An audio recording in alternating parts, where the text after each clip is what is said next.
I have this fancy diploma to sit at home with my mom.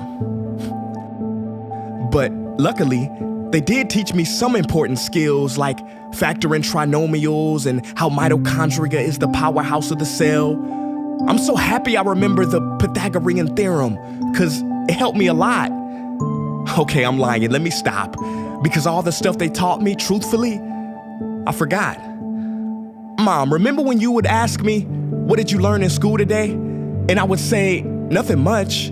I wasn't being modest. The truth about it, Mom, is I had already forgotten. And it's not just me. Millions of students sing the same song. How many of you guys avoid eye contact with the teacher to try not to get caught upon? Afraid to raise your hand for fear of being wrong, which proves that school isn't an environment for learning or building up the intellect. It's just a game you play for grades and how many A's you can collect.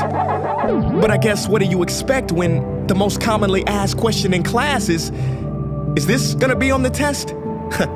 Is this gonna be on the test? See, if school put learning instead of testing and memorizing as the top standard, then the letter F would not stand for failure. It would stand for find another answer. And if school was really interested in our personal and academic success, students would wake up later, have more freedom and homework, a lot less. And that's not my opinion. This conclusion has been scientifically tested and proven. And any teacher that doesn't believe me, feel free to check my works cited page to inspect. Oh, and I did it in MLA format because I know that's all you will accept.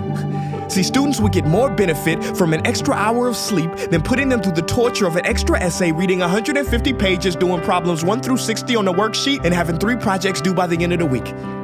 Not only is it pointless pain, but it's also dim-witted, because we get so much work, but they don't teach the time management skills to deal with it. See, in school, we are controlled by bells. We have to learn in rooms with the feng shui of a prison cell. We have to ask permission to relieve bodily functions, but not before the teacher asks a million questions like, why didn't you go before class? I'm sorry, my bladder is kind of on its own schedule and it's not always timely. See, teachers always say, use your time wisely. But that never made sense to me. Because these 6 cruel hours of our lives we call school might literally be the worst use of time management ever in history. Think about it, the traditional teaching method is foolish. No, it's useless, multiplied by the square root of stupid. What they do is they cram information in your head, force feeding you, and then you throw it up on the test. That's not education, that's bulimia. And the more bulimic you are, the better you will do on their assessments. So it's no wonder why so many students graduate mentally and emotionally anorexic. See, school teaches you how to memorize dots. True education should teach you how to connect them. True education teaches you how to catch a fish. School teaches you, yeah, you caught the fish, but you didn't show your work, so it doesn't count. Throw it back. I'm just asking, what is school for? It's not education, that's just not true. If you still think that, you might be sniffing glue. See, the word education comes from the Latin root educe, meaning bring out, i.e. bring the gifts out of a person and make them viable. But school doesn't